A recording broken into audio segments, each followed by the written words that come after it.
शहर की तंग गलियों में बसी थी एक छोटी सी दुनिया, जहां हर सुबह सूरज की किरणें तो पहुंचती थी, पर रोशनी के जीवन में उजाला लाने में नाकाम रहती थी। रोशनी नाम से भले ही चमक बिखेरता हुआ, पर उसकी जिंदगी में अंधेरा इस कदर पसरा था कि हर दिन एक नई जंग थी। वो कोई फिल्मी नायिका नहीं थी जिसके जीवन में नाटकीय मोड़ और चमकदमक भरे गीत हो। उसकी कहानी उन लाखों लोगों की तरह थी जो हर सुबह उठते हैं, अपने कंधों पर जिम्मेदारियों का बोझ लादते हैं और बिना किसी तारीफ या तालियों के अपनी जंग लड़ते हैं। रोशनी का घर शहर के उस कोने में था जहां मकान एक दूसरे से सटे हुए थे, जैसे लोग एक दूसरे की तकलीफों से अनजान पर कंधे से कंधा मिलाकर चलते हो। उसका घर चार दीवारों का नहीं बल्कि जिम्मेदारियों का एक किला था। पिता बिस्तर पर पड़े थे। कैंसर ने उनके शरीर को खोखला कर दिया था। उनकी सांसें अब दवाइयों और रोशनी की मेहनत पर टिकी थी। माँ कई साल पहले चल बसी थी और तब से रोशनी ही घर की माँ, बेटी और कमाने वाली थी। उसका छोटा भाई रवि 17 साल का था, पर उसकी दुनिया मोबाइल, नए जूतों और दोस्तों की मौज मस्ती तक सीमित थी।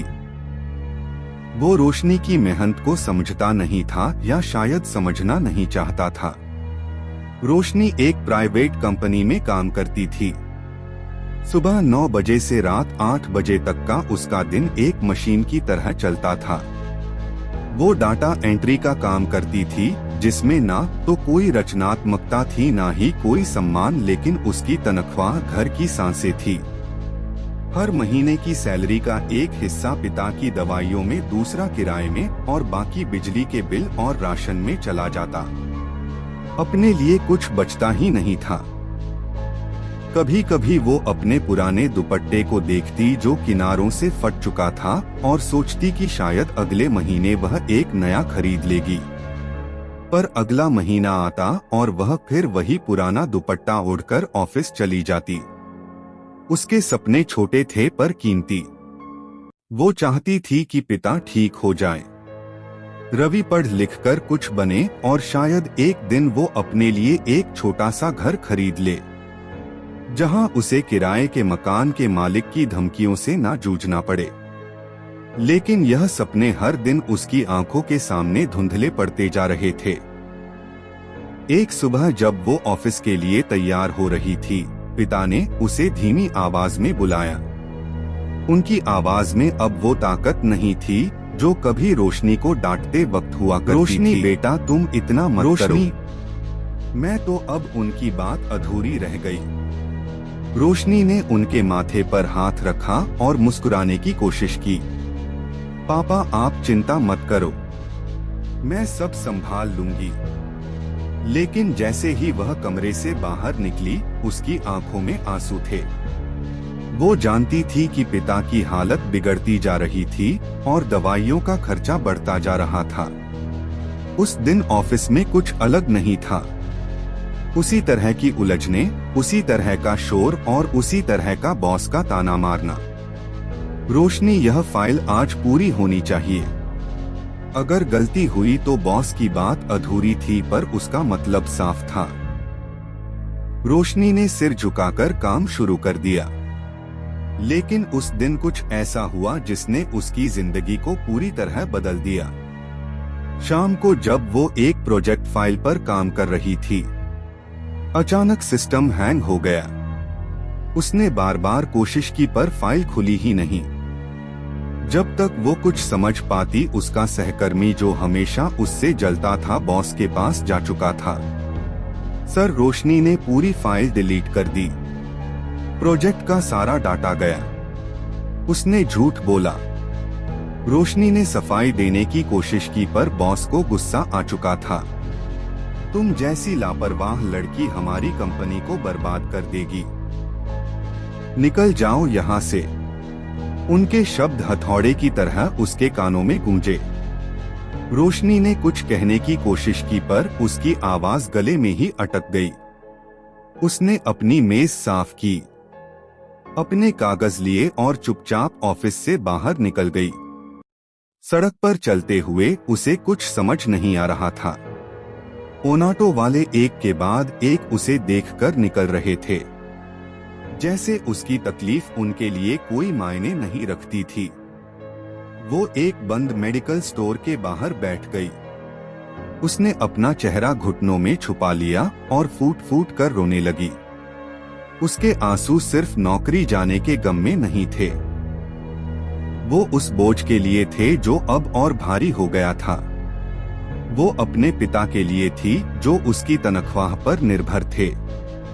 वो अपने भाई के लिए थी जो उसकी मेहनत को कभी समझता ही नहीं था, और वह अपने लिए थी क्योंकि उसने खुद को पूरी तरह खो दिया था। तभी एक साए ने उसे छुआ। माफ कीजिए, क्या आप ठीक हैं? एक धीमी और गहरी आवाज ने उसे चौंकाया। उसने सिर उठाया। सामने एक साधारण सा लड़का खड़ा था। उसकी आंखों में ना तो दया थी ना ही जिज्ञासा, बस एक गहरी समझ थी, जैसे वह उसका दर्द देख सकता हो। रोशनी ने कुछ नहीं कहा। उसने सिर झुका लिया और फिर से रोने लगी। लेकिन उस लड़के ने हार नहीं मानी। वो धीरे से पास बैठ गया। मैं विजय हूँ। अगर आप बुरा ना माने तो बता सकती हैं कि क्या हुआ। शायद बात करने से मन हल्का हो। रोशनी को नहीं पता था कि क्यों, पर उसकी चुप्पी टूट गई। उसने सब कुछ बता दिया। नौकरी छूटने की बात, पिता की बीमारी, भाई की गैर जिम्मेदारी और वो बोझ जो अब उसे कुचल रहा था। विजय चुपचाप सुनता रहा। उसने कोई सलाह नहीं दी, ना ही कोई झूठा आश्वासन। बस इतना कहा, मैं यह नहीं कहूंगा कि सब ठीक हो जाएगा, लेकिन जब तक तुम टूटने की कगार पर हो, कोई तो होना चाहिए जो तुम्हें थामे। आज से मैं वो बनूंगा। विजय के शब्दों में कोई नाटकीयता नहीं थी, पर उनमें एक सच्चाई थी। उस रात जब रोशनी घर लौटी, उसे लगा कि शायद कोई तो है जो उसकी तकलीफ को समझता है। अगले दिन से विजय ने रोशनी की जिंदगी में एक नया रंग भरना शुरू किया। वो रोज सुबह उसे फोन करता, उसे हिम्मत देता। कभी वह उसके पिता को देखने जाता, तो कभी उसे नई नौकरी के लिए इंटरव्यू की तैयारी करवाता। रोशनी को समझ नहीं आता था कि विजय ऐसा क्यों कर रहा है। वो कोई रिश्तेदार नहीं था, ना ही कोई पुराना दोस्त। फिर भी उसकी आंखों में एक विश्वास था जो रोशनी को बार बार खड़ा होने की ताकत देता था। लेकिन जिंदगी इतनी आसान नहीं थी। रोशनी ने कई इंटरव्यू दिए, पर हर जगह से रिजेक्शन ही मिला। कहीं उसका अनुभव कम था, कहीं उसकी डिग्री को कमतर समझा गया। हर रिजेक्शन के साथ उसका आत्मविश्वास और डूबता जा रहा था। वो विजय से कहती, मैं अब और नहीं कर सकती, मैं थक गई हूँ। लेकिन विजय हर बार उसे एक ही बात कहता, तुम थक सकती हो पर हार नहीं सकती, क्योंकि अगर तुम हार गई तो तुम्हारा परिवार भी हार जाएगा। एक रात जब रोशनी घर लौटी, उसे कुछ अजीब लगा। घर में सन्नाटा था। रवि का कमरा खाली था और उसका बैग गायब था।